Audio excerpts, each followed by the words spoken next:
नमस्कार, मैं हूं ज्योति सिंह। खबरों की शुरुआत करते हैं गुड मॉर्निंग में। सबसे पहले अहम खबर रायपुर से, जहां स्टील प्लांट के जो मालिक हैं वो हड़ताल पर हैं। काम बंद है पिछले कई दिनों से। हड़ताल को लेकर सीएम से आज बैठक करेंगे। स्टील प्लांट संघ के पदाधिकारियों के साथ ये बैठक होगी। बिजली की बढ़ी हुई दरों को लेकर ये हड़ताल चल रही है। स्टील उद्योग संचालकों ने दरों में बढ़ोतरी का विरोध किया था। 2 दिन पहले सीएम के साथ एक बैठक हुई थी जो बेनतीजा निकली थी। आज तक का वक्त दिया गया था सीएम की तरफ से 2 अगस्त तक का, कि 2 अगस्त तक इसका कोई हल निकाल लिया जाएगा। बिजली की जो बढ़ी हुई दरें हैं उनका विरोध स्टील प्लांट के जो उद्योगपति हैं वो कर रहे हैं। हालांकि ये भी कहना है कि बिजली की दरें प्रशासन सरकार की तरफ से कि बिजली की दरें बढ़ाई नहीं गई हैं। जो बिजली की दरों में छूट मिल रही थी पिछली सरकार के वक्त में, जो छूट दी गई थी उसी को धीरे धीरे कुछ कम किया जा रहा है। लेकिन उद्योगपतियों का ये कहना है कि बिजली की दरों में जो बढ़ोतरी हो रही है, जो टैरिफ प्लान है उसमें जो बढ़ोतरी हो रही है उसका असर सीधे सीधे उद्योग पर पड़ रहा है। जुल्फिकार अली इस खबर पर ज्यादा जानकारी के साथ जुड़ रहे हैं। जुल्फिकार, आज तक का वक्त दिया गया था, आज मीटिंग होनी है, क्या लगता है हल समस्या का निकलेगा या नहीं? मिनी स्टील प्लांट एसोसिएशन को तो पूरी उम्मीदें हैं कि आज कोई ना कोई हल निकल आएगा, क्योंकि बीते अगर देख रहे हैं तो आज चौथा दिन है छत्तीसगढ़ में मिनी स्टील प्लांट में काम बंद है। और छत्तीसगढ़ में लोहा उत्पादन, स्टील उत्पादन ठप पड़ा हुआ है मिनी स्टील प्लांट में। तो पूरी तरीके से मिनी स्टील प्लांट बंद नहीं है, मिनी स्टील प्लांट बंद है। तो जो इनकी मांगे थी कि जो CSPDCL से मिनी स्टील प्लांट बिजली खरीदते हैं और सरकार ने जो फैसला लिया कि बिजली की दरें बढ़ा दी, तो उससे इनकी जो प्रोडक्शन लागत है वो बढ़ गई है। मिनी स्टील प्लांट एसोसिएशन का ये दावा है कि 25% तक बिजली के दामों में वृद्धि हुई है। जो बिल उनको मई महीने में आया और फिर उसके बाद जून में आया, तो उसमें बिजली के बिल में 25% तक की वृद्धि है। हालांकि ये जरूर दावे किए गए कि सरकार की तरफ से जो बिजली की दर है वो इतनी ज्यादा नहीं बढ़ाई गई है। लेकिन बिल जिस तरीके से आए हैं, तो जो लोड फैक्टर होता है और लोड फैक्टर में जो सब्सिडी मिल रही थी वो सब्सिडी को घटा दिया गया है।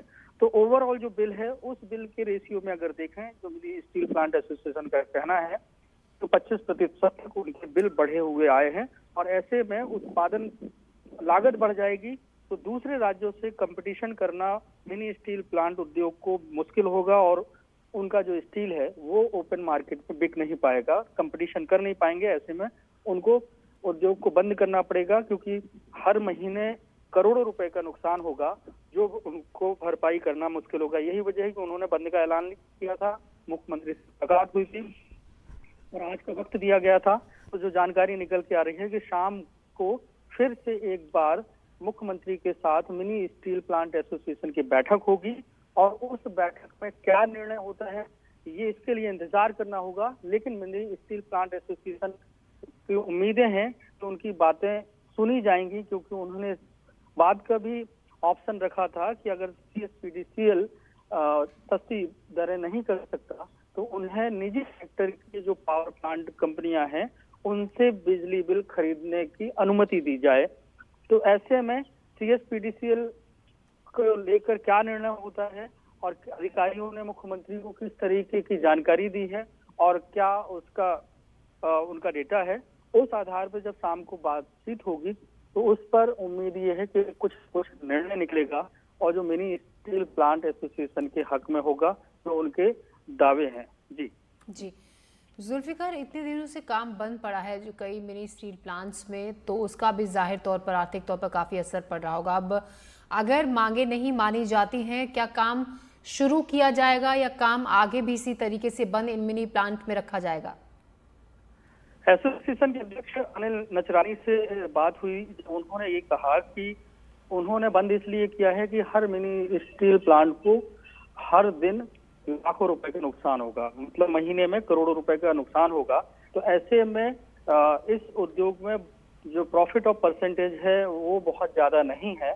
तो इस स्थिति में अगर बिजली के दाम कम नहीं होते हैं तो मजबूरी बस, क्योंकि कोई भी उद्योगपति अपने मिनी स्टील प्लांट को घाटे पे नहीं चलाएगा, ये उनका दावा था। और उन्होंने ये भी कहा था कि अभी बंद है और अगर इसका फैसला नहीं होता और CSPDCL अपनी बिजली की दरों को कम नहीं करता है तो जो उनका कॉन्ट्रैक्ट, क्योंकि अभी अगर देखें तो जिनके कैप्टिव पावर प्लांट इंडस्ट्रीज से हैं तो उनको छोड़ दिया जाए, तो बाकी सभी का अनुबंध CSPDCL से ही है। जैसे छत्तीसगढ़ में अभी प्राइवेट सेक्टर की आम जन को भी बिजली नहीं मिलती, सबको CSPDCL से बिजली की सप्लाई होती है, तो उनका जो कॉन्ट्रैक्ट है CSPDCL के साथ उसको वो खत्म कर देंगे और ओपन मार्केट में बातचीत करेंगे। जो भी पावर जनरेटिंग कंपनियां हैं उनसे उनकी बातचीत होगी और उनके साथ अनुबंध करके वो चलाएंगे। इस तरीके की बातें उन्होंने पहले अनिल नचरानी ने कही। जी जी, शुक्रिया जुल्फिकार तमाम जानकारी के लिए। लगातार ताज़ा अपडेट आपसे लेते रहेंगे। तो आज बैठक होगी, 2 दिन पहले भी सीएम के साथ बैठक हुई थी, वो बेनतीजा निकली थी। अब आज बैठक के बाद क्या इस समस्या का हल निकलेगा या नहीं, ये देखने वाली बात होगी।